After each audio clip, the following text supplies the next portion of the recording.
Yosua 10. Pertempuran dekat Gibeon. Yosua merebut bagian selatan Kanaan. Setelah terdengar oleh Adoni-Zedek, Raja Yerusalem, bahwa Yosua telah merebut Ai dan telah menumpasnya, seperti yang dilakukannya terhadap Yeriko dan terhadap rajanya, demikianlah juga dilakukannya terhadap Ai dan terhadap rajanya. Dan bahwa penduduk kota Gibeon telah mengadakan ikatan persahabatan dengan orang Israel dan diam di tengah-tengah mereka.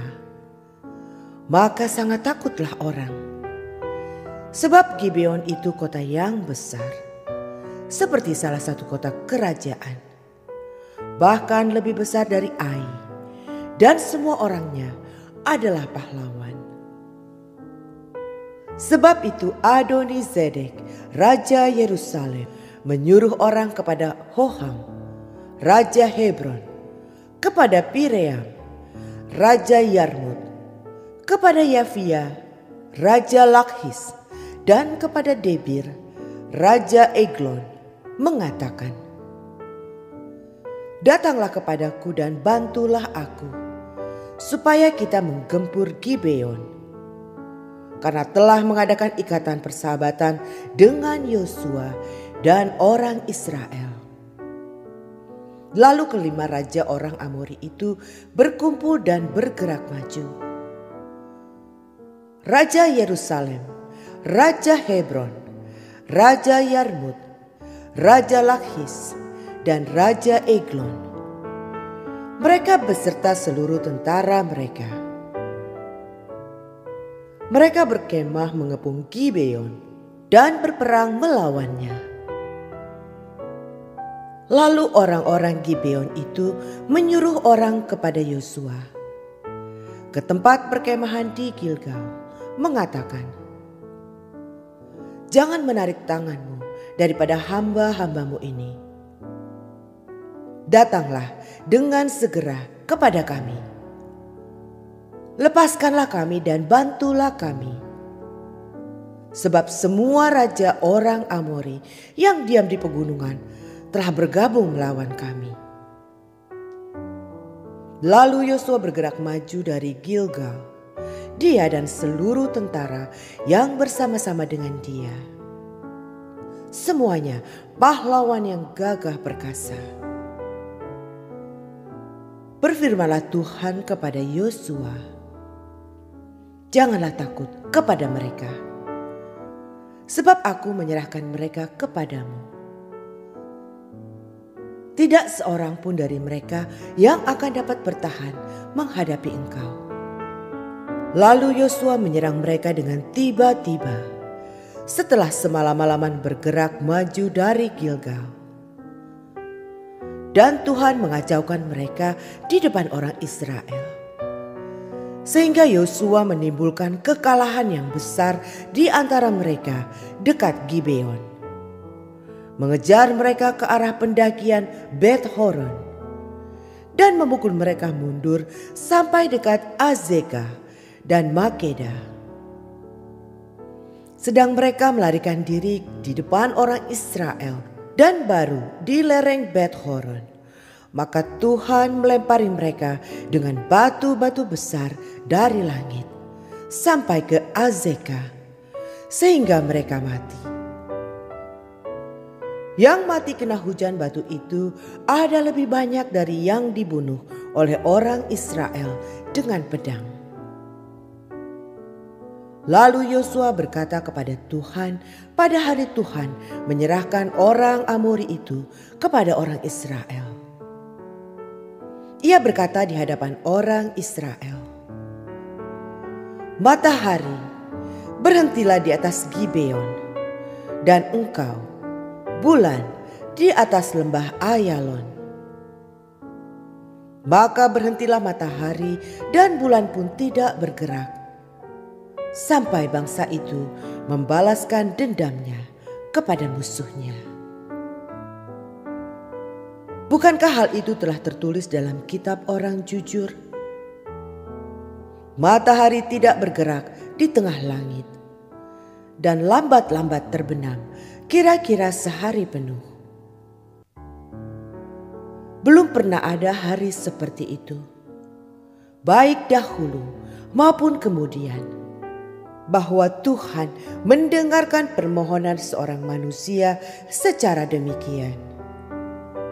Sebab yang berperang untuk orang Israel ialah Tuhan.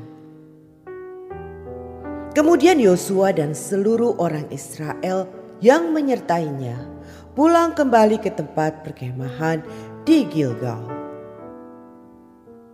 Kelima raja itu melarikan diri dan bersembunyi di dalam gua di Makeda. Ketika Yosua dikabarkan demikian, kelima raja itu telah ditemukan bersembunyi di dalam gua di Makeda. Lalu berkatalah Yosua, "Gulingkanlah batu-batu yang besar ke mulut gua itu, dan tempatkanlah di sana orang untuk menjaga mereka. Tetapi kamu, janganlah kamu berhenti.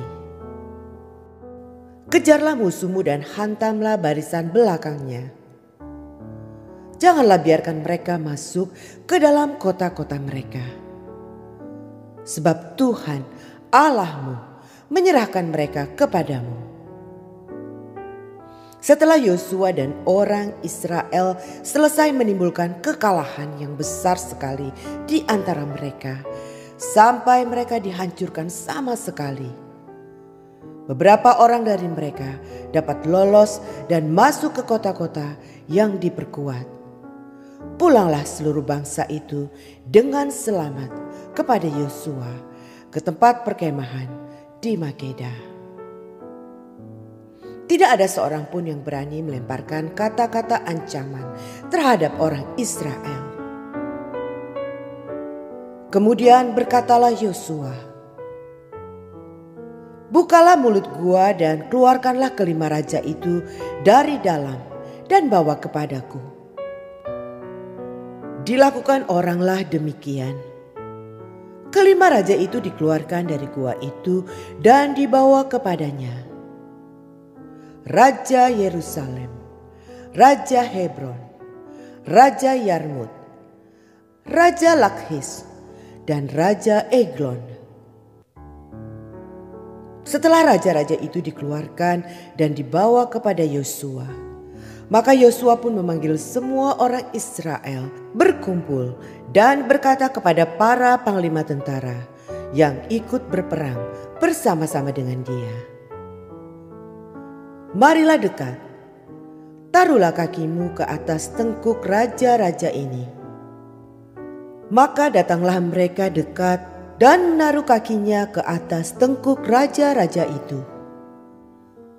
Lalu berkatalah Yosua kepada mereka, "Janganlah takut dan janganlah tawar hati. Kuatkan dan teguhkanlah hatimu. Sebab secara itulah akan dilakukan Tuhan kepada semua musuhmu yang kamu perangi." Sesudah itu Yosua membunuh raja-raja itu dan menggantung mereka pada 5 tiang. Dan mereka tinggal tergantung pada tiang-tiang itu sampai matahari terbenam. Tetapi menjelang matahari terbenam atas perintah Yosua, mayat mereka diturunkan dari tiang-tiang itu dan dilemparkan ke dalam gua tempat mereka bersembunyi. Lalu mulut gua itu ditutupi orang dengan batu-batu besar yang masih ada sampai sekarang. Pada hari itu Yosua merebut Makeda dan kota itu dipukulnya dengan mata pedang, juga rajanya. Kota itu dan semua makhluk yang ada di dalamnya ditumpasnya.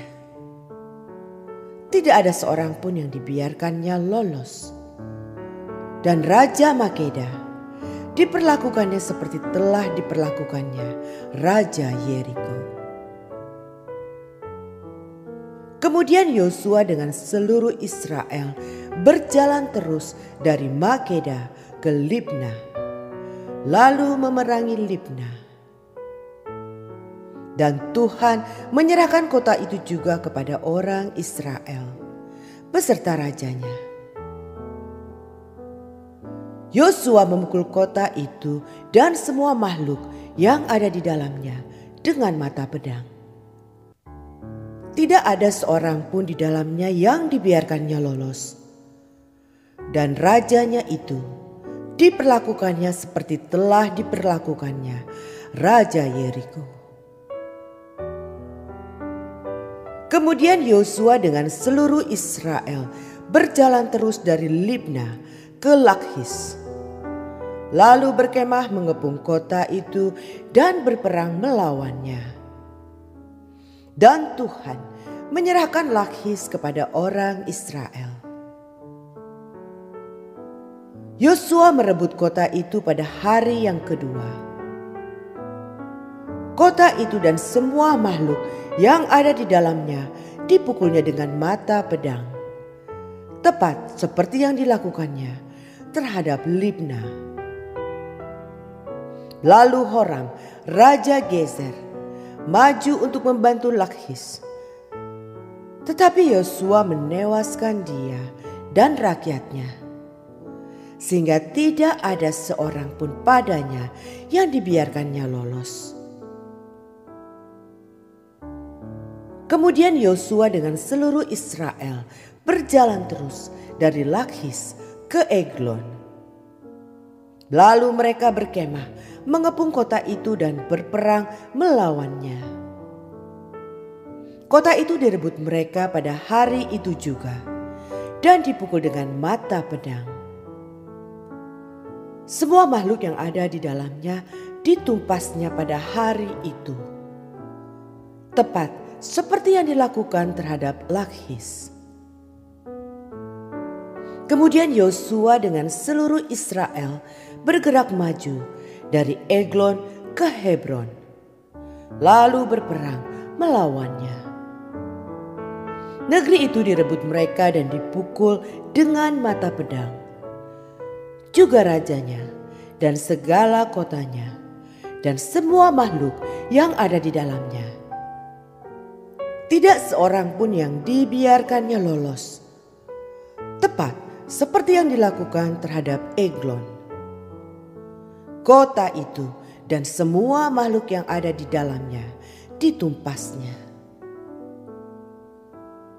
Kemudian Yosua dengan seluruh Israel kembali ke Debir, lalu berperang melawannya. Negeri itu beserta rajanya dan segala kotanya direbutnya dan dipukul dengan mata pedang. Semua makhluk yang ada di dalamnya ditumpas mereka. Tidak seorang pun yang dibiarkannya lolos, seperti yang dilakukannya terhadap Hebron. Demikianlah dilakukan terhadap Debir beserta rajanya, sama seperti yang dilakukannya terhadap Libna beserta rajanya. Demikianlah Yosua mengalahkan seluruh negeri itu, pegunungan, tanah Negeb, daerah bukit, dan lereng gunung, beserta semua raja mereka.